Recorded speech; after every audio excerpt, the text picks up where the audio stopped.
privilégio poder enxergar o Senhor dessa maneira.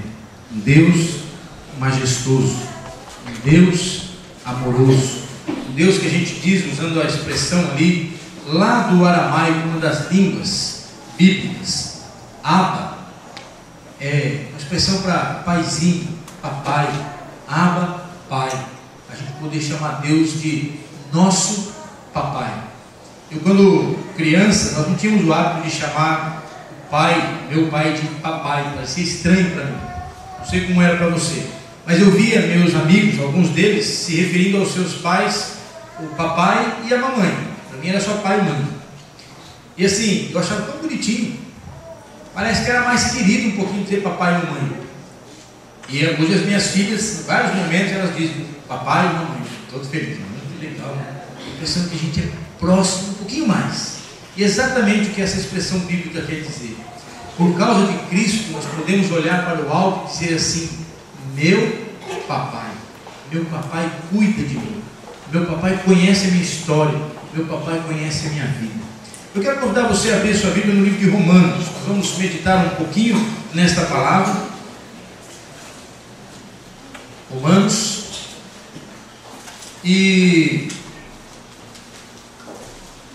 as cartas apostólicas, as cartas criadas ou escritas pelos apóstolos, elas são de fundamental importância para a cristandade, porque o Senhor Jesus veio a este mundo, porque era projeto de Deus que viesse a esse mundo, e Ele ensina a lei de Deus, não apenas em palavras, mas em atitudes, porque Ele veio cumprir toda a lei.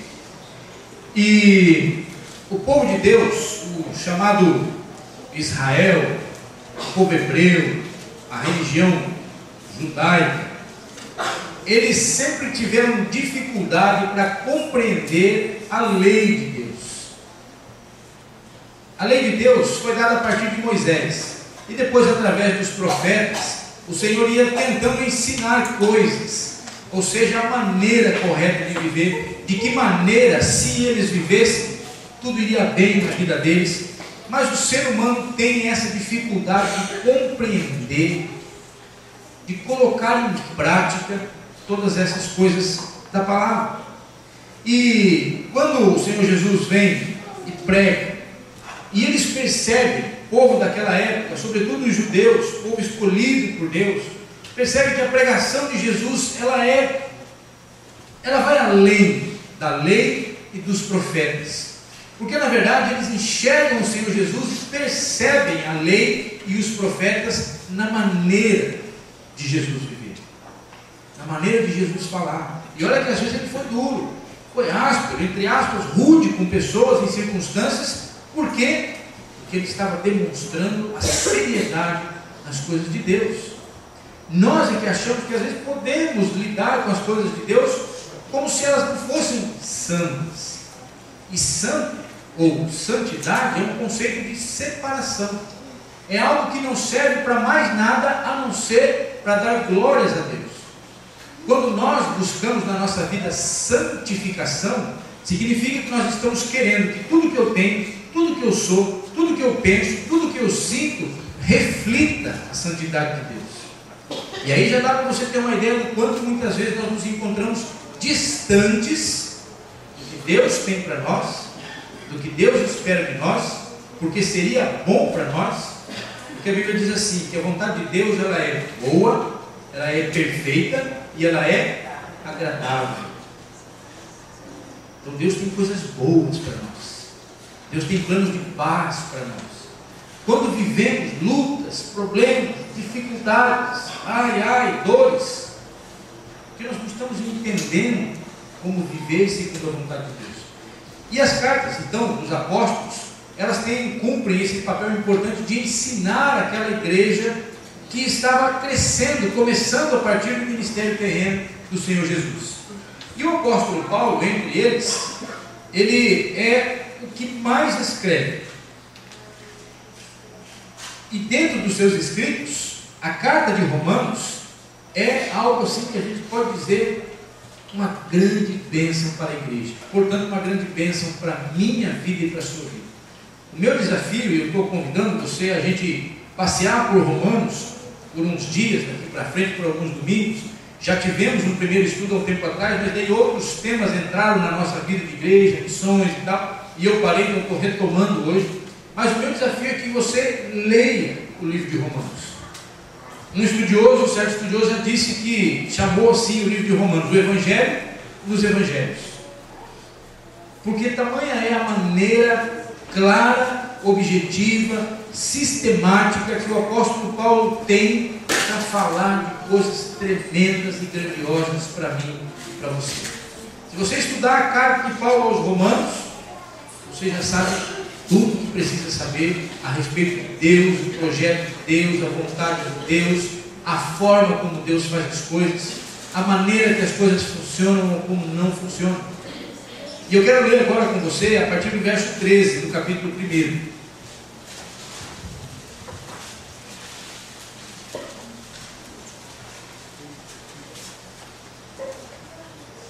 Romanos, então, capítulo 1, a partir do verso 13, diz assim a palavra do Senhor: Não quero, porém, irmãos, que ignoreis que muitas vezes me propuse ter convosco, mas até agora tenho sido impedido, para conseguir entre vós algum fruto, como também entre os demais gentios. Eu sou devedor tanto a gregos como a bárbaros, tanto a sábios como a ignorantes. De sorte que, quanto está em mim, estou pronto para vos anunciar o Evangelho, também a vós que estáis em Roma. Não me envergonhe do Evangelho, pois é o poder de Deus para a salvação de todo aquele que crê, primeiro do judeu e também do grego, pois nele se descobre a justiça de Deus, de fé em fé, como está escrito: o justo viverá da fé. Amém? Eu quero começar por essa expressão. O apóstolo Paulo está fazendo aqui a introdução da carta dele aos Romanos. Ele nunca esteve em Roma até esse momento, e na verdade ele só consegue chegar em Roma cerca de 3 anos depois desta carta chegar lá. Esta carta não foi mandada pelo correio. Uma irmã cooperadora da obra viajou para lá e levou esta carta aos romanos. Mas Paulo tinha um desejo muito grande de estar com a igreja de Roma. Esta igreja de Roma surge como? Muito provavelmente a igreja lá foi implantada por romanos e judeus, cidadãos romanos que estavam em Jerusalém pela ocasião da descida do Espírito Santo. Isso o livro de Atos nos conta no capítulo 2. Diz lá que havia pessoas de todos os lugares naquele dia tão extraordinário, onde aquele povo todo, de tantas nações representadas em Jerusalém naquele dia, ouviram e viram coisas tremendas a respeito da grandeza de Deus. E com certeza romanos se converteram naquele dia, com certeza judeus que depois foram dispersos, espalhados por causa da perseguição que começou, foram parar em Roma. E essa igreja cresce, e essa igreja aumenta, e essa igreja ela se torna conhecida a ponto do apóstolo Paulo ouvir notícias. A gente leu isso antes no primeiro estudo, aqui no capítulo 1, da fé que aqueles irmãos de Roma tinham. E Paulo já está no fim da sua 3ª viagem missionária.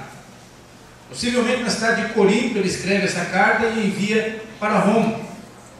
E o desejo dele era estar em Roma também, porque ele era cidadão romano por um direito adquirido.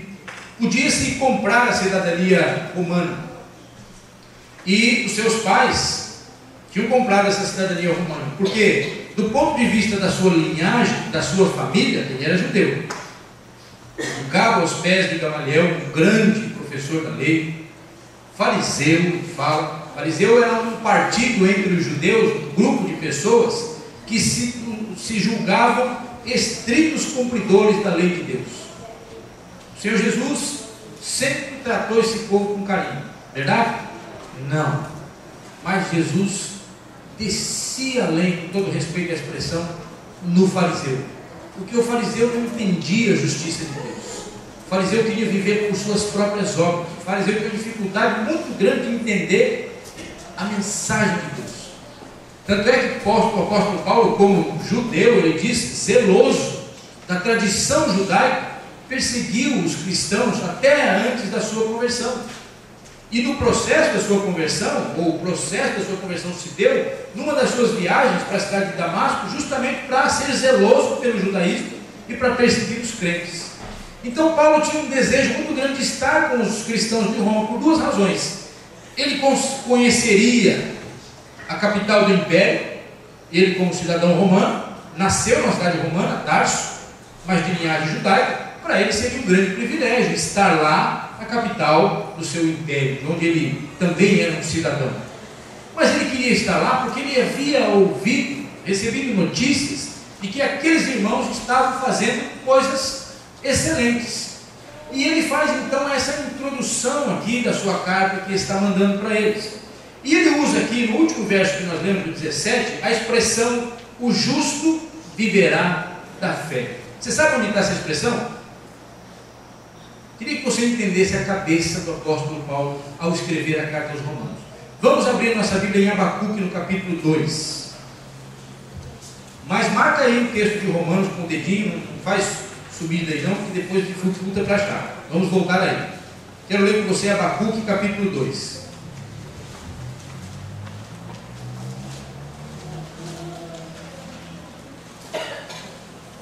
Abacuque, um dos profetas do Velho Testamento, que falou durante um momento muito triste na história do povo de Deus, quando a dificuldade social, os problemas sociais, as mazelas de uma sociedade que vive sem Deus, a dificuldade que as pessoas enfrentam e por causa das suas péssimas ações, das suas péssimas escolhas, as consequências disso. O povo de Deus vinha sofrendo muito, porque constantemente se afastava do Senhor, constantemente se afastava da vontade de Deus, negligenciava a vontade boa, perfeita e agradável de Deus e resolvia fazer as coisas do jeito que achava. E o que era pior ainda, às vezes, seguindo falsos deuses. E por isso sofreram muito, como uma maneira de que Deus usava para ensinar para eles: olha, vocês estão no caminho errado. Porque não é assim com o seu filho. Quem aqui que é pai e mãe que já botou o filho de castigo algum dia? Já pôs? Levanta a mão. Já? Obrigado por colaborar aí com a mão levantada. Por que você pôs? Porque ele estava fazendo tudo certinho? Não, porque ele estava errando, desobedecendo, fazendo péssimas escolhas. Então você põe ele de castigo, tira a TV, tira... Aliás, deixa eu só dizer uma coisa para você. Quando você for castigar o seu filho, não castigue ele dizendo assim: você não vai para a igreja, vou te tirar do judô, vou te tirar da escolinha bíblica dominical. Sabe por quê, meus irmãos? Porque ele está aprendendo a palavra. Então tira dele o celular, que não serve para nada. Tira dele a televisão, que às vezes não serve para nada, só para complicar mais a cabecinha dele. Tira o skate, tira coisas que são boas para ele, que ele gosta demais, mas que não fazem falta para ele. Entendeu? Cuidado quando você for castigar o seu filho e tirar alguma coisa que é positiva da vida dele.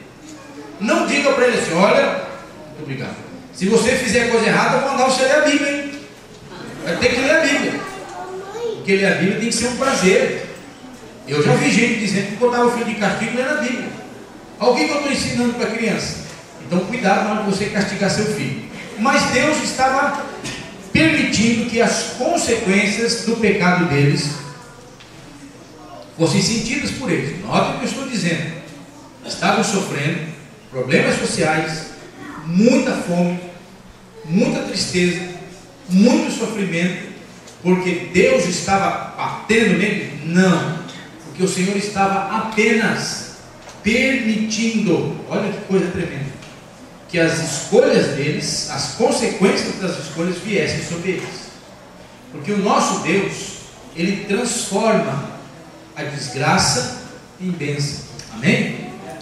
Mas às vezes Ele permite que a desgraça, não que Ele criou, mas que está lá instalada, permaneça, para que a gente perceba que não estamos no caminho certo. E aí, Abacuque, no capítulo 1, está questionando uma série de coisas com Deus. Por que tanta injustiça?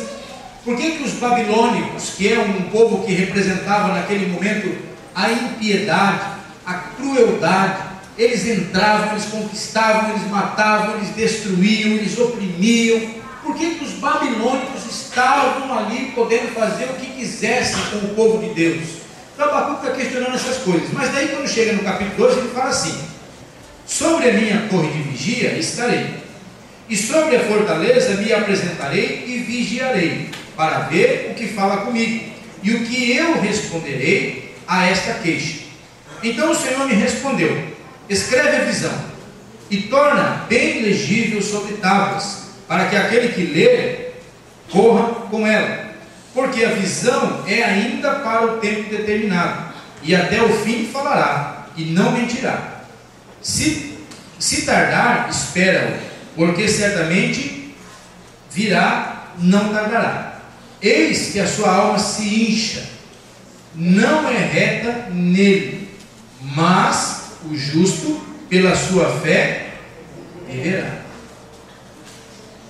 Paulo citou este texto lá em Romanos.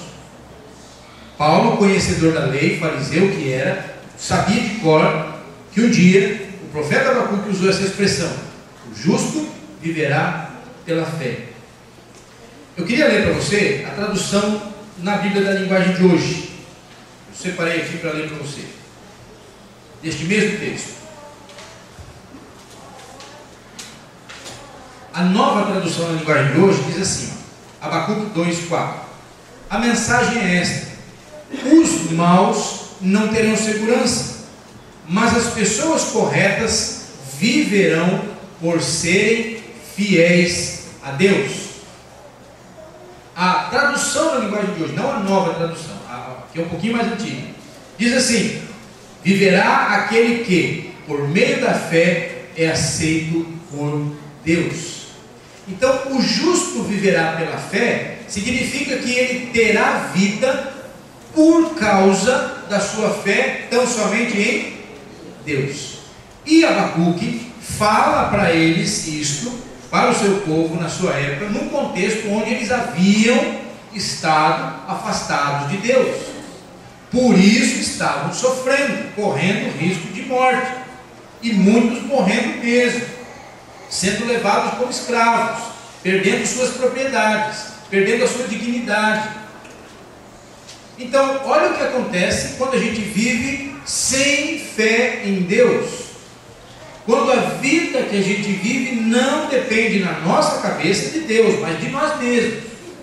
Hoje de manhã nós conversamos aqui sobre Salomão, um rei tão sábio, um rei tão importante, um rei tão famoso ao longo da história, mas que fez um monte de acordos. Você lembra que a gente lembra de Salomão assim: sabedoria e casado com 1000 mulheres, não é isso?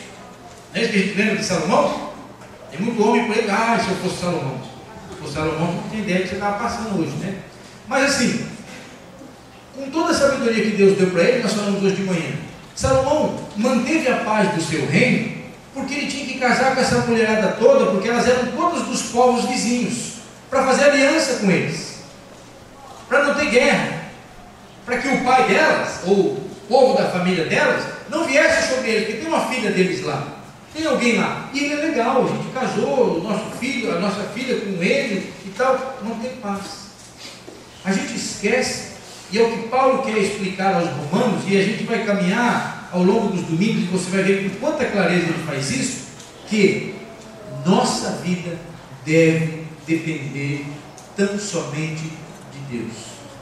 E ele começa usando então essa palavra do profeta Abacuque, dizendo: o justo, a pessoa que espera em Deus, esse é justo, a pessoa que confia em Deus, a pessoa que alinha a sua vida, suas atitudes, os seus pensamentos, os seus sentimentos com a vontade de Deus, esse certamente vive. Amém? Você quer viver? Claro que quer. Você quer viver bem? É claro que você quer. Mas você quer viver bem até quando? Até a sepultura? Porque se a sua perspectiva de vida vai até a sepultura, eu quero dizer hoje para você, que a sua perspectiva de vida é muito pequena, é muito limitada, e você está considerando não mais, talvez aí que 70, 80, quem sabe um pouquinho mais de anos de vida.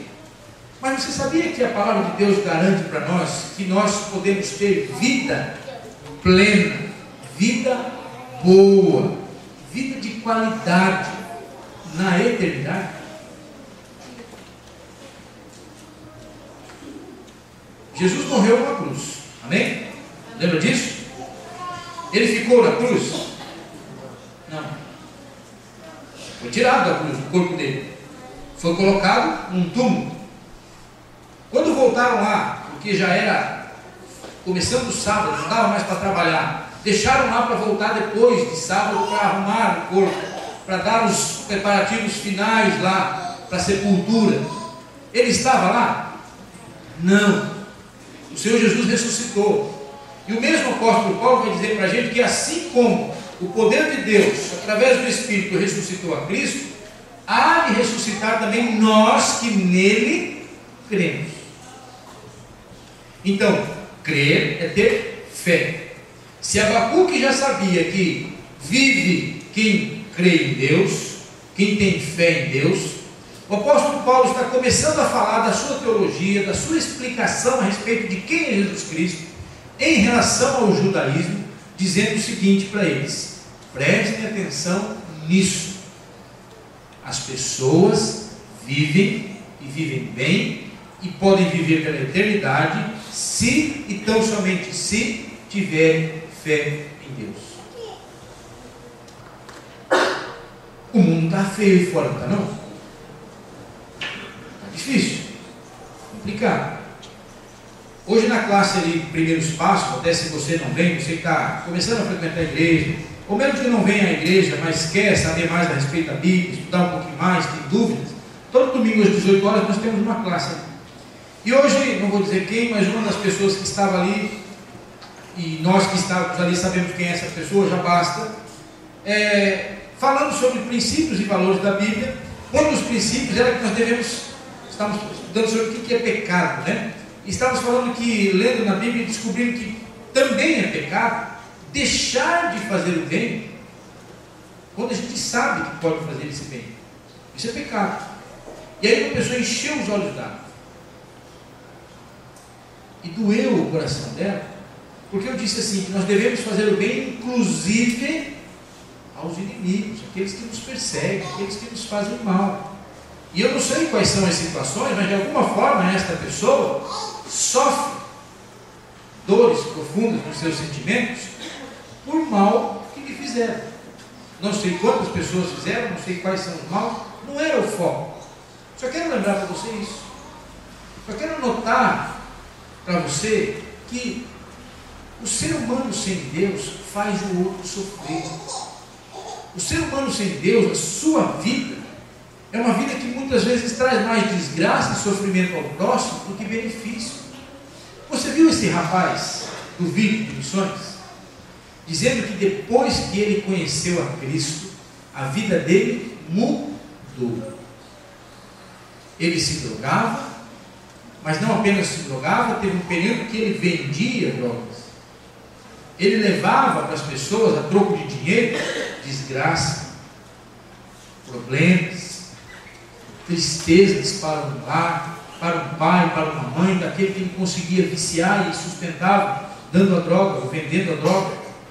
Hoje o que esse rapaz faz? Hoje esse rapaz está na Amazônia, num lugar hostil para a gente, que está acostumado com certos requintes aqui da nossa vida, na sociedade, assim, uma cidade mais estruturada. Mas ele está lá, porque ele entendeu que o Senhor Jesus faz uma transformação tão grande na vida dele, e a vida que ele vive hoje lá é uma vida plena. Aí você fala, mas eu estava pensando que vida plena é assim: um bom carro, uma boa casa, um emprego com um bom salário, muita saúde, como a gente diz, né? Como é que é? Saúde, aquele negócio do dinheiro no bolso lá, saúde para dar e vender, como é que é? Puxa, pastor, o senhor estava falando tão bonito até agora, eu estava achando que essa vida que o senhor está falando que Deus tem para a gente é esse negócio aí, de dinheiro no bolso, saúde para dar e vender. E tem gente por aí, em nome da Bíblia, falando para você que é isso que Deus tem para você. Deus pode ter isso para você. Mas, para quem conhece a Cristo, esse não é o sentido da vida. Porque para esse menino que vendia drogas, é dinheiro fácil. Fácil entre Tem que fugir da polícia, tem que escapar da polícia, tem que conseguir trazer a droga, passar a droga. Não é tão fácil. Mas, do ponto de vista nosso social, de repente esse cara entende que Jesus muda a vida dele. E ele entende que a vida dele não serve aos olhos de Deus para levar desgraça para o outro, mas serve para compartilhar a vida que ele tem em Cristo. Amém? Amém. E olha que coisa tremenda é esse testemunho, meus irmãos. Às vezes eu sei que, vídeo de missões, não, que isso. Mas presta atenção no vídeo. Olha a história que está sendo contada de transformação ali. E uma vida que não tinha sentido, se estava na droga, porque já não se sentia útil, com valor. As dores e as dificuldades levaram essa pessoa à droga, porque sempre é essa a história. Mas agora essa pessoa não precisa mais se drogar. Não é porque ele simplesmente tomou um remédio e colocou um adesivo aqui, é porque ele encontrou em Cristo uma razão para viver. E a vida que hoje ele vive é uma vida plena. E esse menino vive pela fé. Vive, está vivo porque crê em Deus, porque se não cresce em Deus, quem sabe o craque já teria ceifado essa vida. Olha que coisa. Então o que o Abacuque está dizendo não é que você vive pela fé, muito bem, obrigado, na sombra e água fresca. É porque você permanece vivo, porque você entende que Deus é o Senhor da sua vida. E o apóstolo Paulo está dizendo isso para os romanos. E ele diz mais, ele fala, eu quero estar com vocês, porque eu quero compartilhar dessa grandeza de Deus com vocês. E na mente dele, ele quer falar do Evangelho de Jesus Cristo. Evangelho significa boa notícia. Ele quer ir para a igreja de Roma, ele já sabe que é uma igreja lá, ele já sabe que aqueles irmãos estão firmados em Cristo, mas ele quer ir para lá. Ele quer encontrar com aqueles irmãos e celebrar com eles e falar ainda mais das coisas que Deus tem feito também nas outras igrejas por onde ele passou. Igrejas que talvez ele fundou e deixou liderança lá. Ele quer ir lá contar para eles, por exemplo, que a igreja de Jerusalém está sofrendo, passando fome. E que eles podem, como tantas outras igrejas fizeram, levantar recursos para enviar para a igreja de Jerusalém. Ele quer ir lá para a igreja de Roma e dizer, gente, não pense que só em vocês. Eu quero ver se consigo algum fruto entre vocês de entendimento, de compreensão, de que tem gente sofrendo, e que a gente pode ser uma bênção, que a vida da gente pode ser uma bênção para os outros. Então eu queria pensar isso com você. E ele fala assim, não me envergonho do Evangelho. Não me envergonho do Evangelho. Por onde eu for, sob qualquer circunstância, o Evangelho de Cristo é a minha bandeira. Quem olhar para mim, verá o Evangelho. Quem conversar comigo, verá a boa notícia, ouvirá a boa notícia. Quem fizer parte do meu círculo de amizades, saberá que eu sou de Cristo. E aí a gente já ouviu muito falar do agente secreto, do crente agente secreto. Ninguém sabe que ele é crente, né? Ele não quer se mostrar um cristão para não chocar ninguém, para não perder amizades. Ele não quer se mostrar um cristão lá no trabalho, porque pode ser que ele seja prejudicado. Sabe aquele que é secretário e diz assim, fala que eu não estou. Ele vai mentir, ele diz, não vou falar que o senhor não está. Eu não posso dizer isso. Eu tenho um compromisso com a verdade. Mas falar isso, difícil, hein? Muitos não querem ser cristãos, porque, por exemplo, vou ter que ir comprar e pedir uma nota fiscal. É lei. Você pediu uma nota fiscal. Nós somos cidadãos desse país. Esse país tem impostos, se justos ou não estou discutindo isso. Mas tem. Enquanto estiverem, nós estamos obrigados a eles. Se eu dou meu jeitinho, eu não estou sendo um bom cristão. E quantos de nós dão jeitinhos? E a gente se orgulha de ser o povo do jeitinho? Só que às vezes o jeitinho brasileiro envergonha Deus. Às vezes o jeitinho, aliás, muitas vezes, o jeitinho brasileiro não está de acordo com a santidade de Deus. E nós, crentes em Jesus Cristo, estamos felizes porque somos bons em dar jeitinho. Sobretudo quando a gente passa aquele sinal vermelho e o guarda para. Quando a gente ultrapassa a velocidade e o guarda para, e a gente acha tantos jeitinhos para dizer, ô seu guarda, quebra aí. Aliás, não chame policial rodoviário de guarda. Nós tivemos uma palestra deles lá, quando a gente viajou com as crianças esses dias, tinha uma carreta da Polícia Rodoviária Federal, e aí o agente que estava lá disse assim para a gente: você não sabe como a gente fica bravo quando o camarada chega e diz: e aí, seu guarda? Então eu já estou fazendo um serviço social aqui, né? Utilidade pública, não chame ele de guarda, não gosto, tá? Mas a gente tenta passar o policial para trás, não tem? Não responde, não precisa. A gente tenta. Paulo está dizendo assim: ter fé em Deus é crer que aquilo que Ele tem para mim é o melhor para a minha vida e que me dá vida plena e vida eterna. E isso eu aprendo aonde? No Evangelho. Por isso, você que está nos visitando, eu queria dar uma palavrinha para você. Eu sei que alguns pais estão aqui por conta dos seus filhos ali no judô. Eu queria dizer assim: muito obrigado por você confiar naqueles dias de treino do seu filho para a gente. Alguns de vocês, eu sei que vocês não vêm aqui, não acompanham o treino, porque vocês têm as atividades de vocês. Mas o que nós estamos tentando passar para os seus filhos é que existe um Deus e existe uma maneira correta de viver diante desse Deus. Não é simplesmente porque Deus quer que seja assim, é porque sendo assim é o que nós precisamos e é o que a gente está tentando ensinar para eles. É o que o apóstolo Paulo está dizendo: nós não nos envergonhamos do Evangelho. O nosso sensei, que é professor em japonês, Luciano, e aqueles que nos auxiliam, a gente conversa assim: cadê o Nuno? Viu o Nuno aí? Cadê o Nuno? Viu o Nuno entrar? Está lá, né? O Nuno. A gente tem que conversar, a gente assim, sabe que nós estamos às vezes, olha a preocupação deles. Estamos perdendo a oportunidade às vezes, estamos às vezes nos concentrando só na técnica do judô, no treino, e eles lembram constantemente de que o que está acontecendo ali é para que essas crianças aprendam que há um Deus e uma maneira correta de viver. E eles se preocupam com isso, eles falam: nós precisamos dar jeito. E já fizemos agora, eles estão fazendo uma mudança ali na ordem como as coisas acontecem durante o treino, para poder ter um momentinho de oração. Nós já temos, nunca deixamos de ter, mas que seja um pouquinho mais eficiente. E aí as crianças vão começar a se dividir em grupo no final do treino, e aí os irmãos em Cristo que estão lá vão pegar um grupinho daquele e rapidamente orar com aquelas crianças, porque a gente faz no final uma grande roda e eles dão as mãos. Aí às vezes eles pedem para um orar e ele está envergonhado, ora tão baixinho que nem se escuta o que orou. Deus ouviu, sem dúvida nenhuma, mas os outros ficaram dispersos. Então eles estão mexendo. Por quê?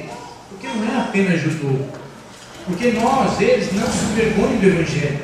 E aí Paulo dá essas razões para a gente, e eu só quero destacar para a gente encerrar. Por que ele não se envergonha? Porque o Evangelho é o poder de Deus para a salvação. Existe a necessidade da salvação. Quer creiamos ou não, ela é real, esta necessidade. E o Senhor, no fim das épocas, no fim dos tempos, salvará sim aqueles que creram nele, porque viverão, porque tiveram fé em Deus. Amém? Desde Abacuque, Paulo está relembrando isso aos judeus. Paulo não se envergonha do Evangelho, porque ele revela a maneira de Deus salvar a gente. A maneira. Dizem por aí: todos os caminhos levam a Deus. É mentira. Só há um caminho. E eu tiro da Bíblia. Não sou eu que inventei, não é a Igreja Batista. E o caminho não é passando por aquela porta também. Muito menos isso. Mas o caminho é Cristo. Porque o Senhor Jesus disse: eu sou o caminho, a verdade e a vida. Ninguém vem ao Pai senão por mim. A preocupação do apóstolo Paulo é falar isso às pessoas, porque senão elas acharão que estão no caminho, mas na verdade é o caminho que leva à perdição. Então por isso Paulo não se envergonha do Evangelho, porque o Evangelho é benefício a quem ouve. Amém? Você que está aqui hoje está sendo beneficiado, porque a palavra de Deus está te alcançando com graça. E diz a Bíblia que você viverá pela fé o justo. E a Bíblia diz para a gente que a fé vem pelo ouvir. Ouvir o quê? É o que você está fazendo aqui hoje, ouvindo a palavra de Deus. Eu não espero que você tenha fé agora, se por um acaso você está aqui e ainda não tem. Mas eu espero que você ouça a palavra, que você pense, virá fé em você. não produzirei essa fé em você, ninguém aqui da igreja vai fazer isso.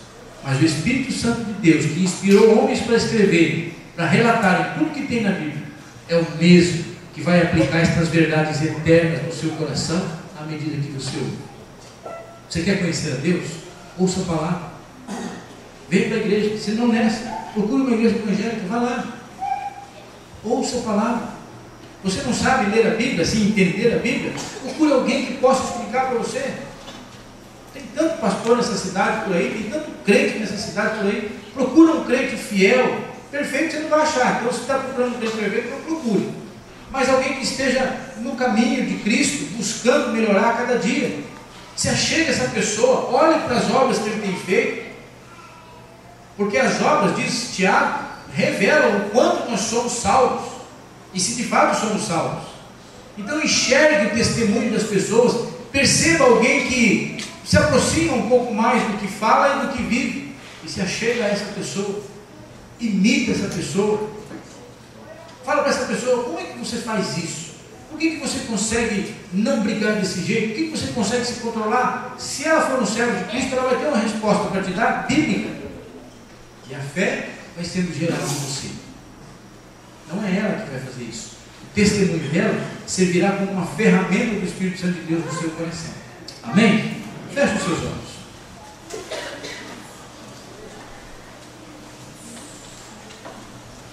Já estamos chegando ao final desse culto. E quando lemos a palavra, e quando ouvimos a palavra, sempre precisaremos dar respostas. Porque o Espírito Santo de Deus, na leitura, na explicação da palavra, na aplicação da palavra na nossa vida, ele vai nos incomodando num bom sentido. Porque a palavra vai mostrando para a gente como a gente realmente está. E citando de novo a nossa classe de doutrina ali, alguém disse assim: ai pastor, como eu estou lá embaixo, nessa escala de santificação, de andar com Deus. Mas sabe que coisa tremenda é essa de dizer: Senhor, eu estou lá embaixo, mas saber que Deus pode te levar lá para cima. Não estou falando do céu agora, estou falando de maneira correta de viver, porque era nisso que essa pessoa se referia, ou a isso. Ela naquele momento, ouvindo a palavra, disse assim: como eu preciso e posso melhorar. E você? Como você está no quesito ser um reflexo da vontade de Deus? Quem conversa com você? Quem convive com você? Quem vê as ações que você faz, os sentimentos que você carrega, enxerga Deus em você? Se não, peça para que o Senhor nessa hora santifique a tua vida, mude os teus pensamentos, os teus conceitos. E Ele só vai poder fazer isso à medida que você ouvir a palavra, ler a palavra, se dedicar à palavra, e valores que são eternos e tremendos e maravilhosos, muito diferentes do que a gente vê aí fora, nessa sociedade que sofre e reluta em enxergar. Estes valores passarão a fazer parte da sua vida, e eles conduzirão você em vitórias, e você será um instrumento para que a vitória chegue em tantas pessoas carentes do amor de Deus, carentes da graça de Deus. Senhor nosso Deus, obrigado pela tua santa palavra, poderosa palavra, tremenda esta palavra, que fala e deixa transparecer para a gente o coração desse homem chamado Paulo, que um dia considerou como inútil toda a vida que ele tinha antes de Cristo, porque para ele conhecer a Cristo foi a revelação máxima da vida eterna que o Senhor tem para ele. Pai querido, ajuda que nós tenhamos esta mesma compreensão, de que nós não estamos aqui por causa de um reino terreno. Nós estamos aqui porque o Senhor da nossa vida não é deste mundo e o seu reino não é deste mundo. Mas o nosso Senhor, orando ao Pai, disse: Pai, eu não peço que o Senhor os tire do mundo, porque há um tempo para estarmos aqui, há um tempo para todas as coisas, mas que o Senhor os fortaleça, que o Senhor os ajude a serem um, como eu e o Senhor somos um, e assim o mundo há de crer que o Senhor foi enviado Então, Pai querido, ajuda a gente, Senhor, a ter esta dimensão da graça do Senhor, do perdão do Senhor sobre as nossas vidas, porque esse é o tema de Paulo ao longo desta carta. Então, Deus, que à medida que estudarmos, domingo após domingo, na leitura na nossa casa, esta palavra seja tão transformadora na nossa vida, a ponto de nos dar vida, vida de qualidade, vida plena, vida que serve para ser bênção, serve para ser instrumento de restauração, serve para brilhar a luz de Cristo por onde quer que andar. Abençoa esta igreja desta forma, Pai. É o que eu te peço nesta hora, em nome de Jesus, Senhor. Amém.